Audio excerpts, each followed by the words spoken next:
Екінші сабағымызды бастайық, достар. Қандай адамдар жиі паникалық атакаға ұшырайды? Қандай адамдар ауырып қалады? Дегендей ғой. Бірінші, уайымшыл адамдар болады. Екінші, әркімді ойлап жүретін адамдар болады. Жаны ашып, спасатель деп айтамыз ғой. Сондай адамдар. Мысалға, біреу ауырып қалыпты, біреу қайтыс болып, сондай деп жатса, соны уайымдай берген кезде сол адамның кармасын өзіне тартып алады. Алланың ісін өзіне алып алғандар деп айтады. Одан кейін болашақты көп ойлап пландай беретін адамдар болады ғой, алдыға кетіп қалады, немесе өткенін ұмытамай жатқандар болады. Сондай адамдар паникалық атакаға көп ұшырайды. Өйткені осы моментте бола алмайды. Ситуацияны Аллаға тапсыра алмастан, бұлар да Алланың ісін өзіне алып алғандар болады. Одан кейін төртінші, ол шок алған адамдар болады.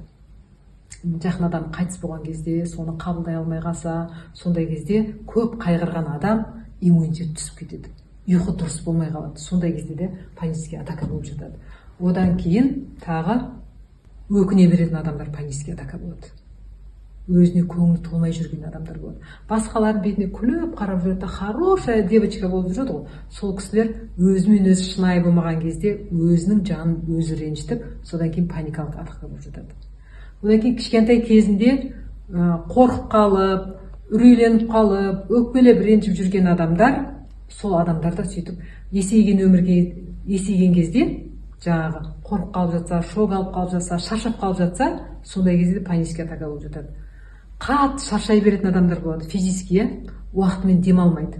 Иммунитетін түсіріп алса, ол адамдарда панический атака болып қалып жатады.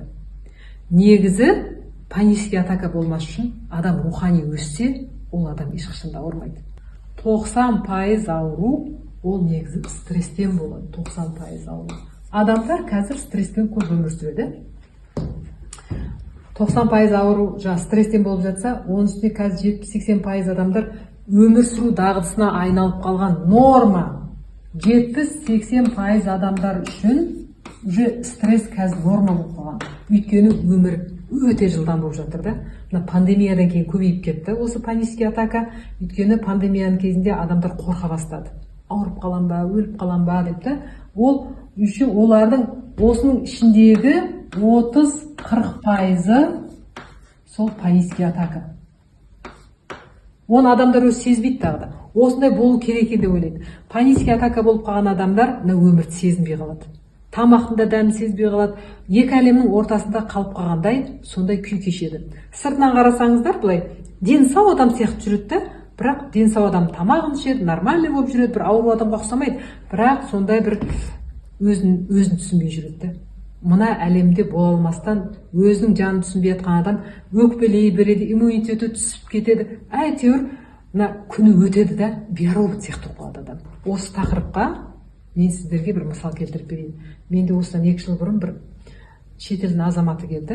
Сонымен жұмыс жасаған кезімде қарап отырсам, ол бір 18 жасында Қазақстанға келген кезінде милициялар оны ұстап алып, қамап, ұрып, соны жаңағы қорқыныш оянып кеткен екен да. Содан кейін ол нормальный болып, жастықпен жеңіп кеткен, біреулер жеңіп кетеді. Но бірақ мына денеде қалып қалған стресс, бәрібір уақыт өте келе адам қатты шаршаса, немесе бір шок алса, бәрібір қайталана береді екен. Көп адамдар мен оны жеңдім деп ойлайды. Бір 100 адамның ішіндегі 1% ғана жеңіп шығады. Бірақ ол уақыт өте келе қайтадан қайталана береді, қайталанады ол. 1000-нан 1 адам болады. Менің өзімде осы панический атакада 1000-нан 1%. Мен 3 рет ауырған осында. Мен өз басым. 3 жасымда, 13 жасымда, кейін бір 30 неде. Сөйтіп болса, менің 8,5 жыл уақытым осы панический атакаға берген екен. Қайталана берген. Ол баста мен өзімен өзім күрескем, мен мықтымын деп, жеңем деп. Бірақ мына денеде қалған, мида қалған эмоциялар, жаңағы мидың бөлігі дедік қой, жаңа амигдала дедік, рептильный ми деп жатамыз да, архивте тұрған нәрсе кейін шығып кете береді екен. Адам шаршаған кезде, сөйтіп жаңағы шок алып қалған кезде, ол тұр ғой, ол эмоция. Бәрібір сол атылып шығып кете береді екен адамда. Қайталана береді екен. Қайталанған сценарий бола береді.